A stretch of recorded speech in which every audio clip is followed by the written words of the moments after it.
ওম শান্তি।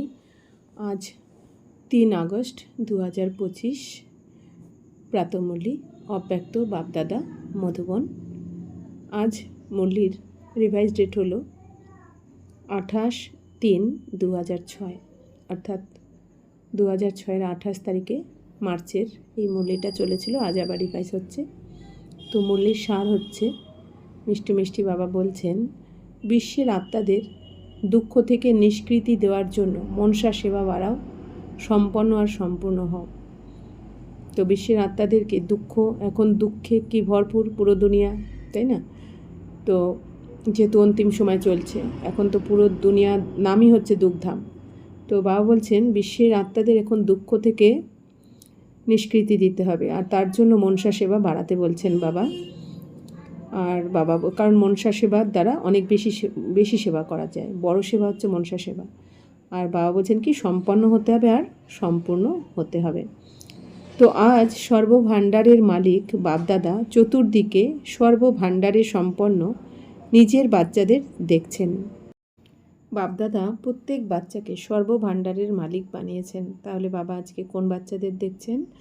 বাবার সর্বভাণ্ডারের যে মালিক হয়েছে বাচ্চারা, তাদেরকে দেখছেন, অর্থাৎ জ্ঞান গুণ শক্তির ভাণ্ডার, তাই না? শ্রেষ্ঠ সংকল্প, শ্রেষ্ঠ কর্ম, তো এইসব ভাণ্ডারের যে মালিক হয়েছে বাচ্চারা, তাদেরকে দেখছেন।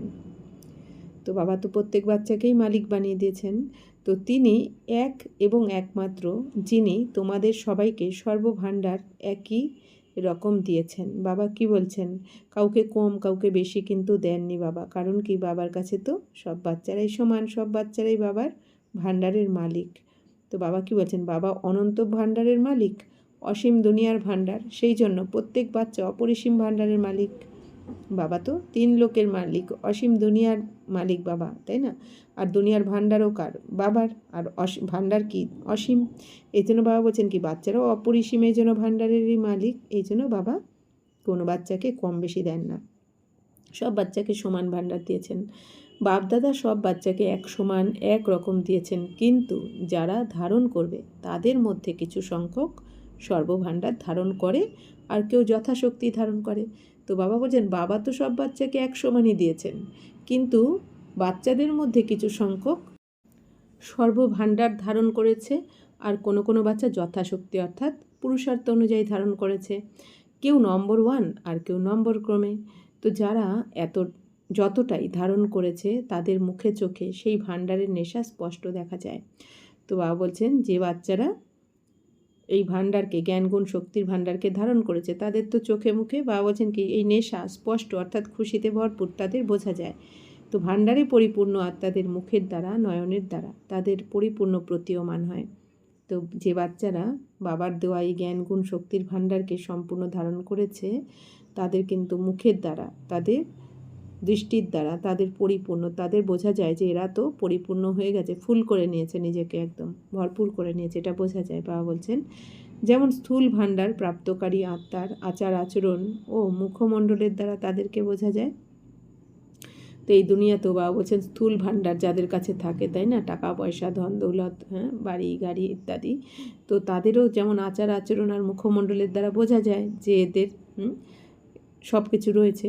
তাই তো এই অবিনাশী ভাণ্ডারের নেশা খুশি স্পষ্ট দেখা যায়। ঠিক সেরকম বাবার থেকে অবিনাশী ভাণ্ডারে যারা ভরপুর হয় তাদেরও নেশা থাকে, খুশি থাকে, আর সেটা স্পষ্ট বোঝা যায়। সম্পন্নতার নেশা নিশ্চিন্ত বাদশা বানায়। তো যারা বাবার শ্রীমতে চলে সম্পন্ন হয়ে যায়, তারা তো নিশ্চিন্ত বাদশা হয়ে যায়, নিশ্চিন্ত রাজা হয়ে যায় সেই আত্মারা।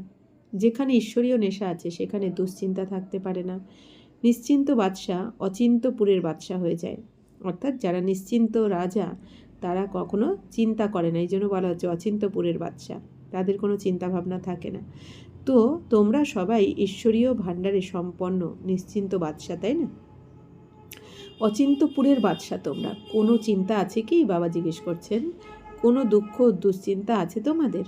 কি হবে, কিভাবে হবে, এসবেরও চিন্তা নেই। যারা ত্রিকালদর্শী স্থিতিতে স্থিত তারা জানো যা হচ্ছে সেসব ভালো, যা হবে তা আরও ভালো হবে। কেন? সর্বশক্তিমান বাবার সাথী তোমরা, তার সঙ্গে তোমরা থাকো। তাহলে বাবা আমাদের কি গ্যারান্টি করছেন? যে বাবা তো বলেছেন যে বাচ্চারা বাবার হাত ধরে থাকে, যে বাচ্চারা বাবার দেওয়া ভাণ্ডারে ভরপুর থাকে তাদের কখনো চিন্তা হতে পারে না। বাবা কি বলছেন যে কে আছে তোমাদের সাথে, তোমাদের সাথীকে স্বয়ং ভগবান শিব বাবা। তাই বাবা বলছেন কি তোমাদের তো চিন্তা নেই যে কি হবে কিভাবে হবে, ও চিন্তা তো এই দুনিয়ার। যারা বাবাকে চিনতে পারেনি তারা চিন্তা করবে, বাবার বাচ্চাদের কি চিন্তা।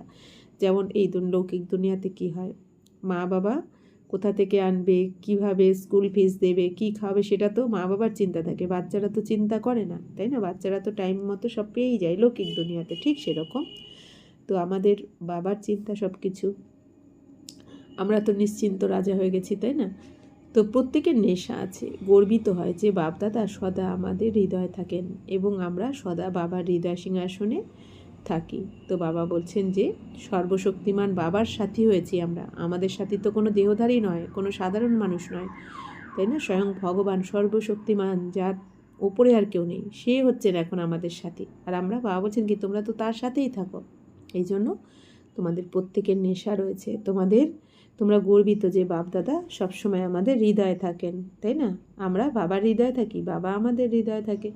তো যারা হৃদয় সিংহাসনাসীন তাদের সংকল্প কি, স্বপ্নেও দুঃখের তরঙ্গ লেশ মাত্র আসতে পারে না। কেন?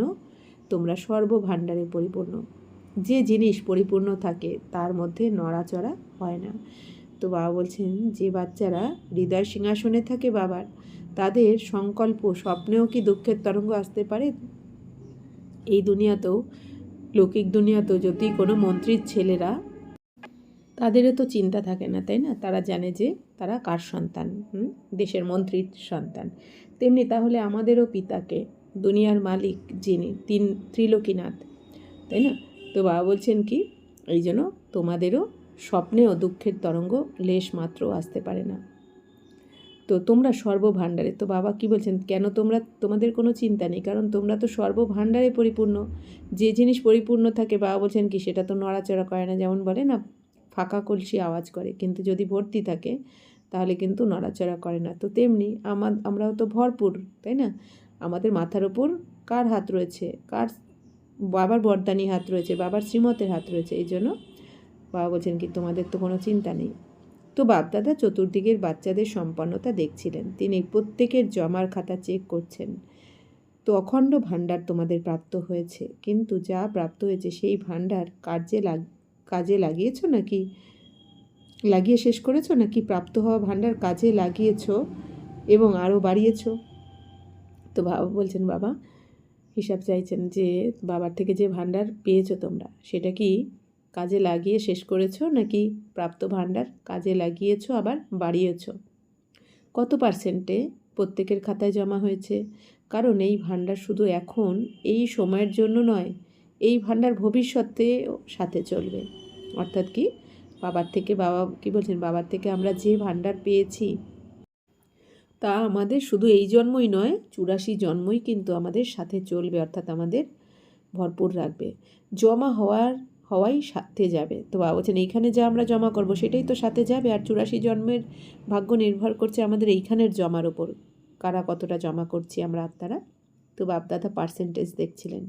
কি দেখেছেন? সব বাচ্চা তাদের যোগ্যতা অনুযায়ী যোগ এবং যথাশক্তি সেবা তো করেছে, কিন্তু সেবার ফল জমা হওয়ার বিষয়ে ফারাক হয়ে গেছে।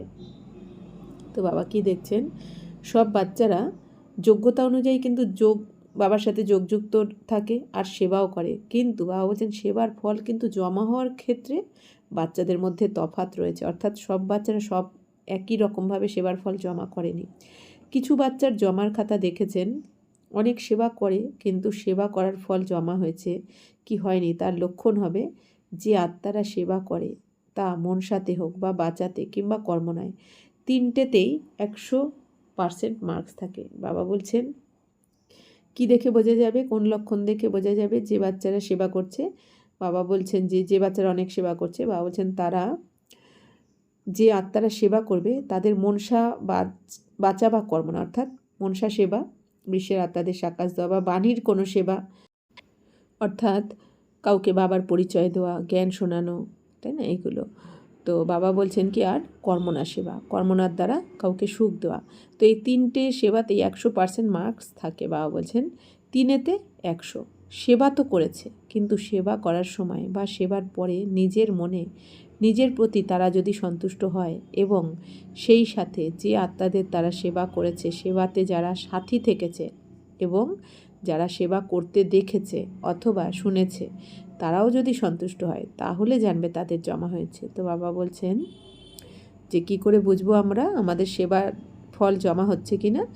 যে যারা সেবা করব আমরা, তাদেরও খুশি থাকবে, সন্তুষ্ট থাকবো আমরা, আর যাদেরকে সেবা করেছি তারাও সন্তুষ্ট থাকবে, যারা দেখবে তারাও, অর্থাৎ কি প্রত্যেকে যদি সন্তুষ্ট থাকে তাহলেই বুঝতে হবে আমাদের সেবার ফল জমা হয়েছে। নিজের সন্তুষ্টতা, সকলের সন্তুষ্টতা যদি না থাকে তবে জমার পার্সেন্টেজ কম হয়ে যায়। আর বাবা বলছেন নিজেও যদি সন্তুষ্ট না হও সেবা করে, অন্যরাও যদি না হয়, তাহলে জমার পার্সেন্টেজ কম হবে, পুরো জমা হবে না। যথার্থ সেবার বিধি আগেও তোমাদের বলা হয়েছে। 3 বিষয় যদি বিধিপূর্বক হয় তবে জমা হয়। তাহলে আমাদের জমা করার বিধি কি, মানে কি করলে জমা হবেই সেবার ফল? তো বাবা কি বলেছিলেন? 1 হচ্ছে নিমিত্ত ভাব, 2 হচ্ছে নিরহংকারের ভাবনা, 3 হচ্ছে নির্মল স্বভাব ও নির্মল বাণী। অর্থাৎ নিমিত্ত ভাব নিয়ে যদি সেবা করি যে আমি করছি না, বাবা করাচ্ছেন, বাবার সেবা বাবা করিয়ে নিচ্ছেন। আর নিরহংকারের ভাবনা রেখে করতে হবে, যে অনেক সময় হয় না আমিই করেছি, আমার মান সম্মান পাওয়া উচিত, অহংকার এসে যায়, আমিই পারি, আমি বুদ্ধিমান। আর বাবা বলছেন নির্মল স্বভাব হতে হবে, নির্মল, কোনো রকম নোংরা কথাবার্তা, বাজে ব্যর্থ নেগেটিভ কথাবার্তা, স্বভাব, আচার আচরণ বাবা বলছেন এগুলো থাকবে না। বাণীও হবে মধুর, তবে বোঝা যাবে তোমার সেবার ফল জমা হয়েছে। তো ভাবনা আর স্বভাব, বল, যদি এই 3 বিষয়ের একটা বিষয়ও কম হয়, যদি একটা হয়েছে অন্য দুটো হয়নি, দুটো হয়েছে একটা হয়নি, তবে সেই দুর্বলতা জমার পার্সেন্টেজ কম করে দেয়। সুতরাং 4 সাবজেক্টে নিজেকে সব ভান্ডার চেক করো। তো বাবা বলছেন এই যে 4টে সাবজেক্ট, জ্ঞান, যোগ, ধারণা, সেবা, বাবা বলছেন চেক করো যে তোমার সঠিকভাবে জমা হয়েছে কিনা। জ্ঞানের ভান্ডার অর্থাৎ যে সংকল্পই করেছো, যে কর্মই করেছো, তা নলেজফুল হয়ে করেছো। বাবা বলছেন জ্ঞানের ভান্ডার কি, যে কোনো আমরা সংকল্প করছি, কারণ আমাদের সংকল্পের দ্বারাও সেবা হয়, আবার সংকল্পের দ্বারা বিকর্ম হয়, নেগেটিভ সংকল্পের দ্বারা। তাই বাবা বলছে যে সংকল্প করেছো, যে কর্ম করেছো, তা সেটা কি নলেজফুল হয়ে করেছো, বাবার শ্রীমত অনুযায়ী করেছো, সাধারণ হয়নি তো, অর্থাৎ কোনো কর্ম সাধারণ হয়নি তো এই দুনিয়ার মতো। তাহলে বাবা বলছেন এই দুনিয়া যা করছে তোমরাও যদি তাই করো, তাহলে আর তফাৎটা কী রইল? তো যোগ অর্থাৎ সর্বশক্তির ভাণ্ডার পরিপূর্ণ হতে হবে। সুতরাং চেক করো, প্রতিটি দিনের রোজ নাম চায় সময় অনুসারে যে শক্তির আবশ্যকতা রয়েছে, সেই সময় সেই শক্তি অর্ডারে ছিল। তো বাবা বলছেন এখন তোমার পরিস্থিতি অনুযায়ী যে শক্তির আবশ্যকতা রয়েছে, সেই শক্তিকে তুমি অর্ডার করে কাজে লাগাতে পেরেছো, সেটা চেক করতে হবে, নাকি ফেল করে গেছো। মাস্টার সর্বশক্তিমানের অর্থই হলো মালিক। এমন নয় তো যে সময় চলে যাওয়ার পর শক্তি ব্যবহারের ভাবনাতেই থেকে যাবে। বাবা বলছেন এরম না হয় যে দরকারের সময় তুমি শক্তিকে ইউজ করতে পারলে না, পরে মনে আসলো। তো যদি সময় মতো অর্ডারে শক্তি ইমার্জ না হয়, যদি একটা শক্তি অর্ডারে না চালনা করতে পারো, তবে নির্বিঘ্ন রাজ্যের অধিকারী কীভাবে হবে? তো বাবা বলছেন দরকারের সময় তো শক্তিকে ইউজ করতে হবে। যদি বাবা বলছেন দরকারের সময় ইউজ করতে না পারো, তাহলে কে বলবে তুমি মাস্টার সর্বশক্তিমান? তো বাবা বলছেন যে একটা শক্তি অর্ডারে না চালনা যদি তুমি করতে পারো, তবে নির্বিঘ্ন রাজ্যের অধিকারী তো হতে পারবে না, তাই না? আমরা নির্বিঘ্ন রাজ্যের অধিকারী হতে যাচ্ছি স্বর্গের, যেখানে কোনো বিঘ্ন থাকবে না। তো তার জন্য বাবা বলছেন এখানে তো আগে আমাকে পাক্কা হতে হবে না।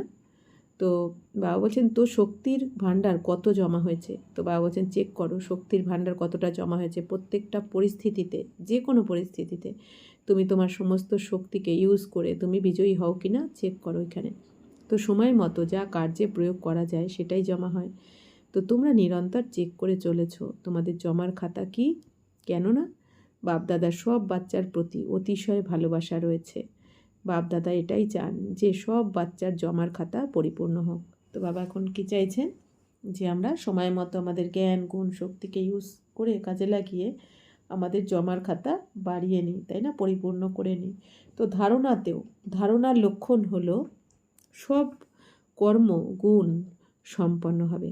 তো যে সময় যে গুণের প্রয়োজন আছে সেই গুণ মুখে ও আচার আচরণে ইমার্জ রূপে যেন দৃশ্যমান হয়।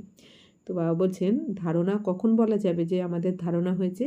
তো বাবা বলছেন যখন আমাদের সময় অনুযায়ী যেই গুণের প্রয়োজন সেই গুণটা আমাদের মুখেও থাকবে, সেই গুণের কথা, বা আমাদের আচার আচরণেও আমাদের থাকবে, মুখমণ্ডলেও সেই গুণ ইমার্জ হয়ে যাবে। তবে বাবা বলছেন কি বোঝা যাবে যে তুমি ধারণা করেছো গুণের। তো যদি কোনো গুণের খামতি থাকে, মনে করো কর্ম করার সময় সরলতার গুণ আবশ্যক, মধুরতা আবশ্যক, হয় তা বলে বা কর্মে, সেখানে যদি সরলতা মধুরতার পরিবর্তে সামান্যতম আবেগ বা ক্লান্তির কারণে মধুর না হয়, বল মধুর নয়, মুখ মধুর নয়, সিরিয়াস হয়, তবে গুণ সম্পন্ন তো বলা যাবে না, তাই না? তাহলে বাবা আমাদের কী বানাতে চাইছেন যে আমাদের সবসময় অ্যাটেনশান না রাখলে কিন্তু এগুলো সম্ভব হবে না। তো বাবা বলছেন সবসময় তোমাদের এগুলো ধারণও করতে হবে, এই যে জ্ঞানগুণ শক্তিকে, এই মধুরতা, সরলতা, এগুলো নির্ভয়তা, ধৈর্যতা, সহনশীলতা, এগুলো ধারণ করতে হবে। আর প্রতিটি আমাদের আচার আচরণে এই গুণগুলো যেন আমাদের সবসময় মুখমণ্ডলে বা আমাদের আচার আচরণে ইমার্জ রূপে থাকে।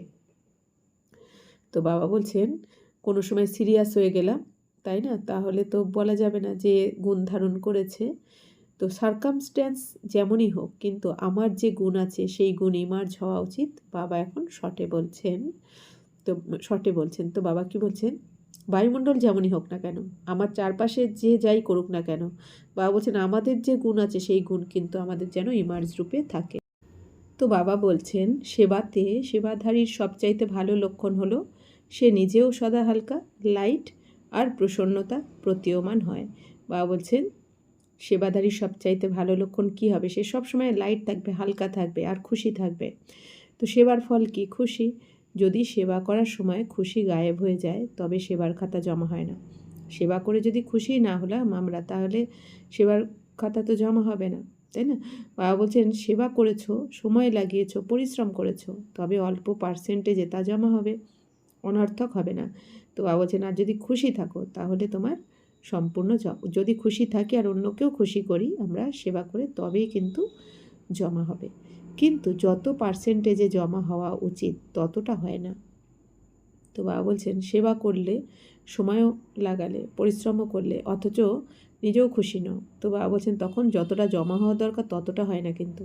আর যদি নিজেরাও খুশি থাকি, অন্যদেরকেও খুশি রাখি, তবেই সম্পূর্ণ জমা হয় সেবার ফল।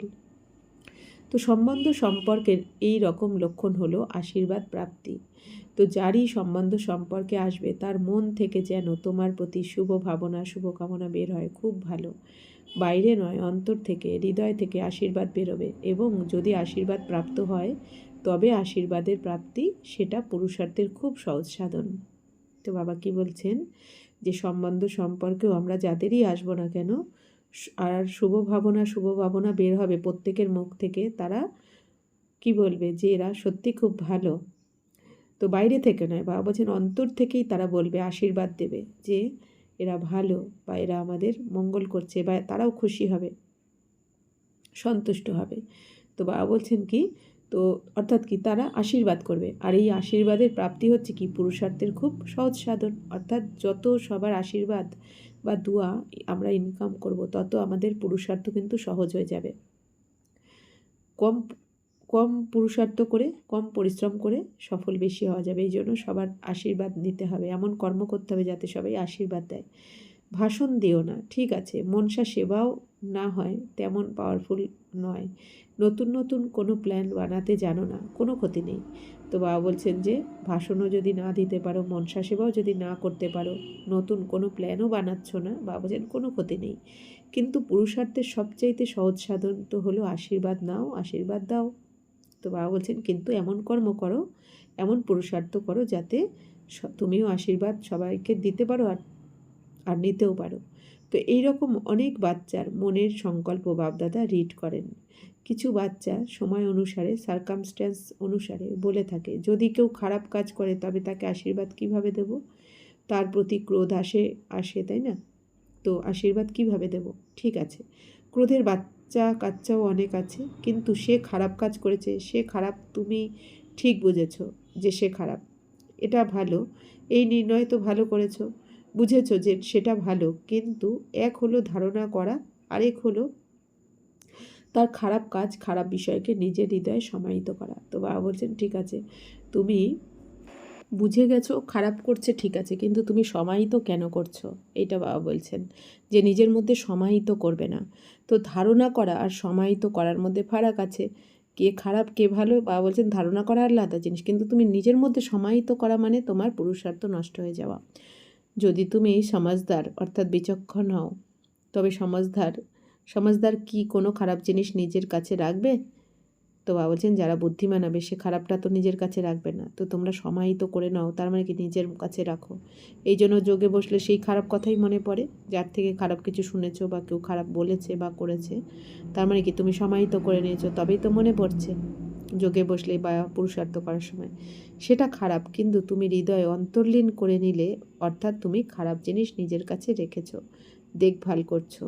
তো বাবা বলছেন কি কারো কোনো খারাপটা তোমরা অন্তর্লীন যদি করে নাও, তো বাবা বলছেন কি তুমি খারাপ জিনিস তাহলে নিজের কাছে তার মানে রেখে সেটাকে আবার দেখাশোনাও করছো, তুমি তো পালপোষ করছো। তো বাপদাদা চেক করছেন, এখন সময় সমীপে আসবে না, তোমাদের আনতে হবে।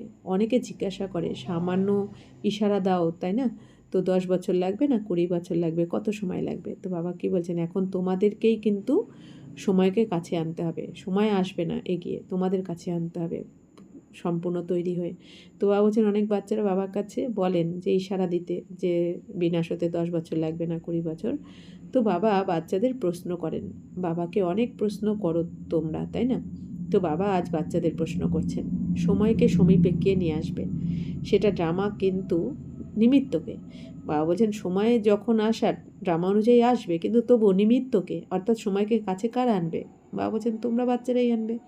তোমাদের একটা গীতও আছে, কার বাধায় আটকে থাকে উষাকাল, আছে না এই গীত? তো উষাকাল কে নিয়ে আসবে? বিনাশকারী তো মরিয়া হয়ে উঠেছে, বিনাশ করি, কিন্তু নবনির্মাণকারী এতটা রেডি আছে, অর্থাৎ আমরা নবনির্মাণকারী যারা নতুন দুনিয়াকে নির্মাণ করছে। বাবা বলছেন তোমরা কি রেডি আছো? না হলে বাবা বলছেন কি বিনাশকারী তো বারবার বলছে যে বিনাশ করি। তো যদি পুরানো শেষ হয়ে যায়, নবনির্মাণ না হয়, তবে কি হবে? বাবা বলছেন যে বিনাশ করে দিলেই তো হবে না, আগে তো আমাদের নতুন দুনিয়াকে নির্মাণ করতে হবে, তাই না? কারণ নতুন দুনিয়া নির্মাণ না হলে এইদিকে বিনাশ হয়ে গেল, তাহলে বাবা বলছেন তোমরা তখন কি করে যাবে সেখানে? বাপদাদা এখন বাবার পরিবর্তে টিচারের রূপ ধারণ করেছে। তিনি হোমওয়ার্ক দিয়েছেন, তাই না? হোমওয়ার্ক কে দেন? টিচার। লাস্টে সদ্গুরুর পাঠ। তো বাবা বলছেন বাবা পালনাও দিয়েছেন, এখন টিচারের পার্ট প্লে করছেন, এরপর লাস্টে সদ্গুরুর পার্ট প্লে করবেন। তো নিজেকে নিজে জিজ্ঞাসা করো সম্পূর্ণ স্টেজ কতটা তৈরি হয়েছে? আমাদের সম্পূর্ণ হতে হবে আর সম্পন্ন হতে হবে। তো আওয়াজের ঊর্ধ্বে অথবা আওয়াজে আসা দুই সমান হয়েছে। যেমন চাও যখন চাও আওয়াজে আসা সহজ, তেমনি আওয়াজের ঊর্ধ্বে যাওয়া যখনই চাও, যেভাবে চাও সেভাবে হয়। সেকেন্ডে আওয়াজের ঊর্ধ্বে যাওয়া এত প্র্যাকটিস আছে? জিজ্ঞাসা করছেন বাবা যে তোমরা তো স্থূলভাবে যেখানে চাও চলে যাও, তাই না? কিন্তু তোমাদের আওয়াজের ঊর্ধ্বে যাওয়া যখন চাও তোমরা, বাবা বলছেন যেভাবে তোমরা আওয়াজের ঊর্ধ্বে যেতে চাইবে, অর্থাৎ আওয়াজের ঊর্ধ্বে মানে বাণীর দুনিয়ার ঊর্ধ্বে নির্বাণ ধামে যখন যেই সেকেন্ডে যেতে চাইবে যেতে পারবে। তো বাবা বলছেন এতটা প্র্যাকটিস আছে কি?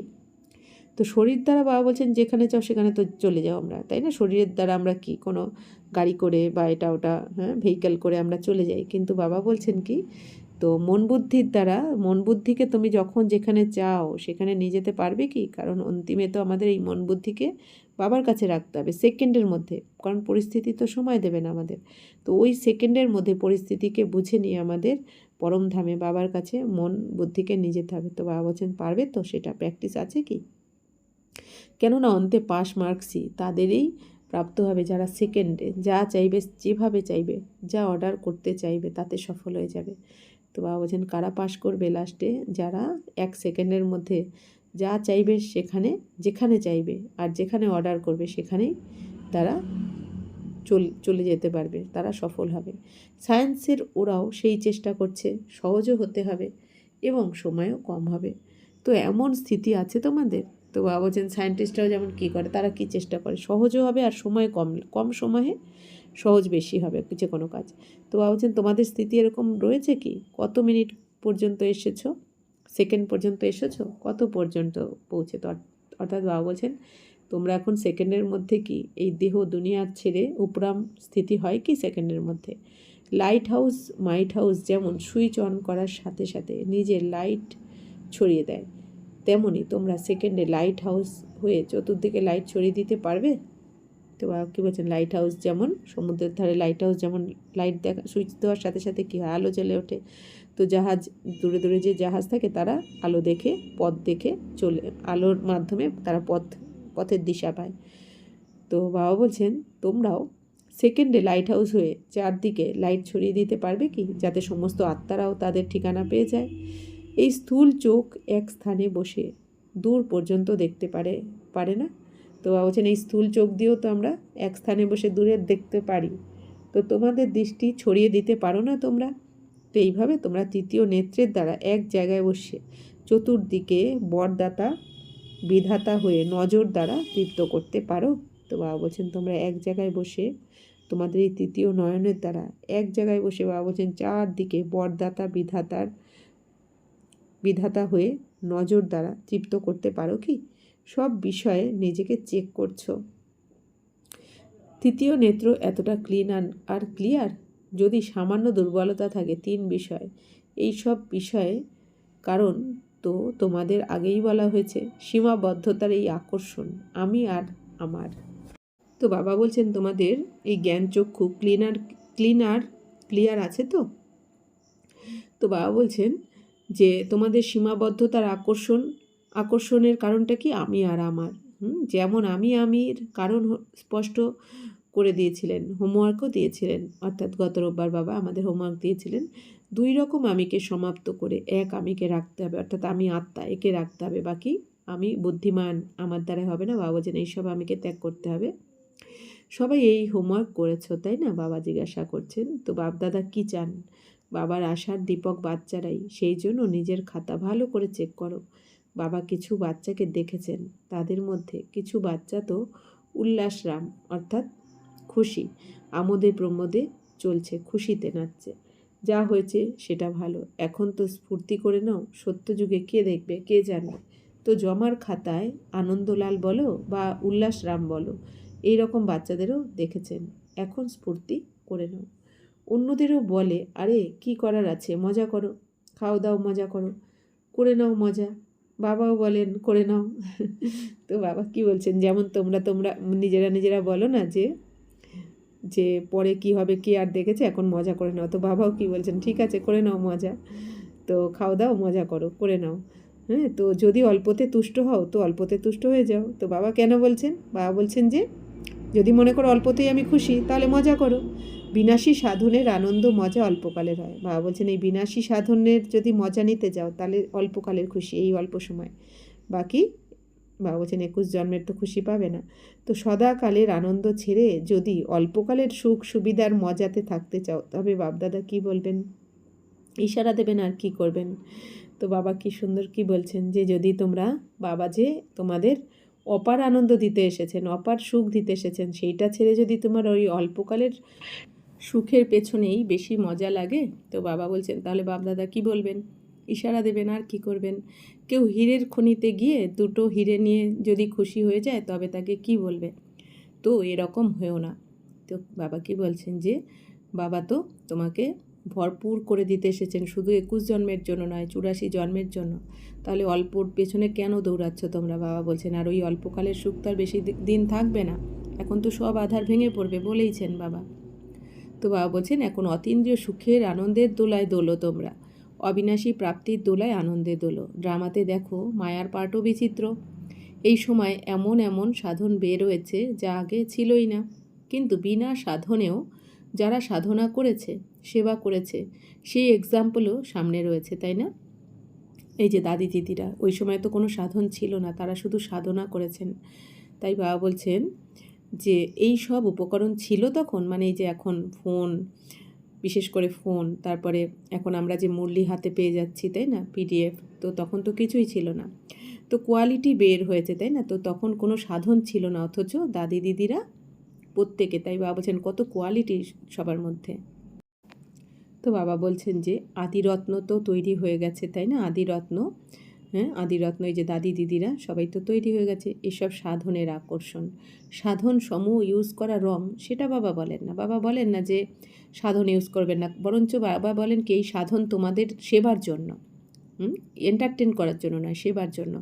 তো বাবা বলছেন যে কিন্তু সাধনা ভুলে সাধনে মেতে ওঠা, এটাকে বাপদাদা রং বলেন। তো উপকরণ অর্থাৎ সাধন জীবনের উঠতি কলার সুযোগ সুবিধা নয়, আধার নয়। তো বাবা বলছেন যে সাধনা হচ্ছে আধার। যদি সাধনার পরিবর্তে উপকরণকে আধার বানায় তবে রেজাল্ট কী হবে? সাধন বিনাশী, রেজাল্ট কী? সাধনা অবিনাশী, তার রেজাল্ট কী হবে? তো বাবা কি বলছেন যে এই যে ফোন, টিভি বা যে কোনো এখন যে বেরিয়েছে কম্পিউটার, এইসব, তো বাবা বলছেন এই সাধনগুলো কিন্তু তোমাদের সাধনাই হচ্ছে, বাবা বলছেন কি তোমাদের আধার, সাধন নয় কিন্তু। তো বাবা বলছেন যদি সাধনা করো, সাধন আপনি আপ তোমাদের পেছনে আসবে, আপনি আপ আসবে। বাবা বলছেন সাধনের পেছনে তোমরা ডুবে যেও না, সাধনা করো তোমরা, কারণ সাধনা হচ্ছে অবিনাশী, আর সাধন কি অল্প সময় থাকবে, বিনাশী। তো চতুর্দিকের বাচ্চাদের পুরুষার্থ আর ভালোবাসার সমাচারপত্র বাপদাদার কাছে পৌঁছেছে। বাপদাদা বাচ্চাদেরকে উৎসাহ উদ্দীপনা দেখে এটা করব, এটা করব, এই সমাচার শুনে খুশি হন। এখন শুধু যে সাহস রেখেছ, উৎসাহ উদ্দীপনা রেখেছ, তাকে বারবার অ্যাটেনশন দিয়ে প্র্যাকটিক্যালি করতে হবে। তো বাবা কি বলছেন যে বাচ্চারা তোমরা তো বাবাকে বলো যে বাবা আমি এটা করব, ওটা করব, তো তোমাদের সমাচার শুনে বাবা খুব খুশি হন, তোমাদের সাহস দেখে, উৎসাহ উদ্দীপনা দেখে। তো বাবা বলছেন এখন তোমরা যা ভাবছো বা বলছো সেটা প্র্যাকটিক্যালি করো, এখন করতে হবে, শুধু বললে ভাবলে তো হবে না। সব বাচ্চার প্রতি এটাই বাপদাদার হৃদয়ের আশীর্বাদ এবং সংকল্প, বল এবং কর্মে সম্বন্ধ সম্পর্কে সম্পন্ন হওয়া চতুর্দিকের সব শ্রেষ্ঠ আত্মাদের, যারা সদর্শন করে, সদর্শন চক্রধারী বাচ্চাদের। তো বাবা কোন বাচ্চাদের আজকে নমস্কার জানাচ্ছেন? বাবা বলছেন যারা সম্বন্ধ সম্পর্ক, বাণী, কর্ম, সম্বন্ধ সম্পর্কে বাবা বলছেন যারা শ্রেষ্ঠ আত্মা হচ্ছে, যারা সদর্শন করে অর্থাৎ নিজেকে দর্শন করে যে আমার মধ্যে কী কী অবগুণ রয়েছে, সেই অবগুণের যারা গলা কাটে, অর্থাৎ অবগুণকে যারা নষ্ট করছে এখন বাবার শ্রীমতে চলে, সেই বাচ্চাদের সদা দৃঢ় সংকল্পের দ্বারা মায়াজিত হয়ে বাবার সামনে নিজেকে প্রত্যক্ষ করে আর বিশ্বের সামনে বাবাকে প্রত্যক্ষ করায় এমন সার্ভিসেবল, নলেজফুল, সাকসেসফুল বাচ্চাদের। আর কোন বাচ্চাদের নমস্কার জানাচ্ছেন বাবা? বাবা বলছেন যে বাচ্চারা বাবাকে প্রত্যক্ষ করানোর জন্য সার্ভিসেবল বা নলেজফুল, সাকসেসফুল, সেই বাচ্চাদের বাপদাদার স্মরণের স্নেহ সুমন আর হৃদয়ের পদম পদম গুণ, শুভ ভাবনা, শুভ কামনা, নমস্কার, তোমাদের নমস্কার। हम रूहानी बच्चों को भी रूहानी बाप दादा को पदम गुना नमस्ते नमस्ते नमस्ते। थैंक यू बाबा, शुक्रिया। বরদান প্রকৃত স্বচ্ছ হৃদয়ের আধারে নম্বর 1 স্থান নিয়ে দিলারাম মনোনীত ভব। দিলারাম বাবার নির্মল হৃদয়ের বাচ্চাদের পছন্দ। তো দিলারাম বাবা অর্থাৎ দিল কো আরাম দিলানেওয়ালা, তাকে বলা হয় দিলারাম। তো দিলারাম বাবা আমাদের কোন বাচ্চাদের পছন্দ করেন? নির্মল হৃদয় যাদের থাকে, অর্থাৎ যাদের হৃদয় একদম স্বচ্ছ থাকে, পবিত্র থাকে, যাদের কোনো ছল কপট থাকে না, এই রকম বাচ্চাদের বাবা পছন্দ। যেই বাচ্চারা এই দুনিয়ায় হয় না, কেউ মুখে একরকম বলছে, মনে একরকম বলছে, বাবা এরকম পছন্দ করেন না। বাবা সেই বাচ্চাদের পছন্দ করেন যাদের মনেও যা বলছে, মুখও তাই, হৃদয়ও তাই। তো দুনিয়ার মাথা যদি নাও থাকে কিন্তু নির্মল স্বচ্ছ হৃদয় যদি থাকে তবে নম্বর 1 নিয়ে নেবে। কেননা মাথা তো বাবা এত বড় দিয়ে দেন যার দ্বারা রচয়িতাকে জেনে রচনার আদি মধ্য অন্তের নলেজ জেনে নাও। বাবা বলছেন হতে পারে তুমি হয়তো দুনিয়ার মাথা নও, কোনো বড় সড়ো কেউ না, কিন্তু যদি তোমার হৃদয় নির্মল থাকে, স্বচ্ছ থাকে, পবিত্র থাকে, আর বাবার প্রতি একদম নিঃস্বার্থ ভালোবাসা থাকে, প্রেম থাকে, তাই না? তো বাবা বলছেন কি তাহলে কিন্তু তুমি নম্বর 1 নিয়ে নেবে। কেননা বাবা বলছেন মাথা তো বাবা এত বড় এখন দিয়ে দেন যে যার দ্বারা কি রচয়িতাকেও জেনে যাই, আমরা রচনাকেও জেনে যাই, আদি মধ্য অন্ত নলেজ জেনে যাই, তাই না? তো বাবা যখন আমাদের এত উঁচুতে ওঠাচ্ছেন তখন এই দুনিয়াতে কে উঁচু স্থান দিল না দিল সেটা তো আমাদের কিছু আসে যায় কি? তো সুতরাং প্রকৃত নির্মল হৃদয়ের আধার দ্বারাই নম্বর 1 হও, সেবার আধারে নয়। তো বাবা কি বলছেন, নম্বর 1 হতে গেলে তোমাদের হৃদয় নির্মল হতে হবে। কখনো ছল কপট, মনে একরকম মুখে একরকম। বাবা কিন্তু এই চালাকির দ্বারা বাবাকে পাওয়া যায় না। প্রকৃত হৃদয়ের প্রভাব হৃদয় পর্যন্ত পৌঁছায়। তো বাবা কি ভাবনার বোকা, তাই না? তো বাবা বলছেন কি, প্রকৃত যদি হৃদয় দিয়ে তুমি ভালোবাসো তো বাবার তুমি ভালোবাসা পাবেই। যারা মগজ দিয়ে করে তারা নাম উপার্জন করে, আর যারা হৃদয়বান তারা আশীর্বাদ উপার্জন করে। তো বাবা বলছেন কি, যদি মগজ দিয়ে বিবেক দিয়ে করো হয়তো নাম উপার্জন করবে, কিন্তু হৃদয় দিয়ে যা করবে তার দ্বারা তুমি আশীর্বাদ উপার্জন করবে। তো বাবা কি চান এখন, হৃদয় স্বচ্ছ হতে হবে, নির্মল হতে হবে। যেমন এক বিকে বোন একবার তার বাড়িতে পেঁপে হয়েছে, গাছে পেঁপে, তো সে সংকল্প করেছে যে আমি গাছের প্রথম ফলটা বাবাকে দেবো আগে। হ্যাঁ, তখন সে যখন ফলটা খাওয়ার মতন হয়েছে আর কি পেঁপেটা, তো সেটা 2.5 কেজি ওজন হয়েছিল এরকমই। তো সেই মাতাজি কী করেছে, বাবার জন্য সংকল্প করে নিয়ে গেছে যে বাবাকে আগে ভোগ লাগাবো। তো সে নিয়ে যাওয়াতে তখন ব্রহ্মা বাবা ছিলেন আর কি সাকার রূপে। তো তখন বাবাকে দিয়েছেন, ভোগ লাগানোর পর দিয়েছেন। তো বাবা বলেছেন, বাচ্চি তুমি নিজের হাতে আমাকে খাওয়াও। তো ওই বাচ্চি তো বাবাকে খাওয়াচ্ছেন। হ্যাঁ, এবার ওই বাচ্চির খুব ইচ্ছা হয়েছে, ওই মাতাজির খুব ইচ্ছা হয়েছে যে বাবাও আমার মুখে, বাবা নিজের হাতে করে আমার মুখে একটুখানি দিয়ে দিক আর কি। খুব ইচ্ছা হয়েছে। এবার দেখছে বাবা তো দিচ্ছে না, বাবা নিজেই খাচ্ছে। তখন ওই মাতাজি কী করেছে, ব্রহ্মা বাবার হাতটা ধরে, যেই বাবা মুখে দিতে যাবেন নিজের মুখে, আর মাতাজি হাতটা ধরে বাবার হাতের যে ফলটা ছিল নিজের মুখে দিয়ে দিয়েছেন, যেহেতু ওনার মনে ইচ্ছা ছিল আর কি বাবা আমার মুখে দিয়ে দিক, খাইয়ে দিক আর কি। তখন খাওয়ার পরে ওই মাতাজি দেখলো কি যে কত কষ টাইপের আর কি, ভালো না খেতে, হ্যাঁ, তিতকুটে এরকম টাইপের। তো সে তো থুতু করে ফেলে দিল। যে তখন বললো, চোখে জল এসে গেল মাতাজির, বাবা তুমি এরকম ফলটা কি করে খাচ্ছিলে, এটা তো আমি মুখেও দিতে পারছি না, তুমি কেন বললে না আমায়? তখন বাবা কি বলেছেন যে বাচ্চি, বাবা তো তোমার পেঁপে কি থোড়ি খাচ্ছিল, বাবা তো তোমার ভাবনাকে খাচ্ছিল। তো ওই সময় হিন্দিতে বাবা বলেছেন, উত্তর দিয়েছেন, বাবা তেরে পপিতা কো থোড়ি খা রা তা, বাবা তো তেরে ভাবনা কো খা রা তা। অর্থাৎ কি, বাবা ভাবনার বোকা, তাই না? বাবা দেখেছেন আমার বাচ্চি কত ভালোবেসে আমার জন্য নিয়ে এসেছেন, তাই না? এই জন্য তো ওই মাতাজি তো ভাবলো কেন দিচ্ছে না, কিন্তু বাবা কেন দিচ্ছিল না মুখে, জানে, বাবা তো জানে যে এটা খেতে অতটা ভালো নয় আর কি। তো এরকমই বাবা আমাদের হৃদয় যদি নির্মল হয় তো হৃদয়ের ভোকা বাবা, মানে প্রকৃত হৃদয় ভালোবাসার ভোকা বাবা।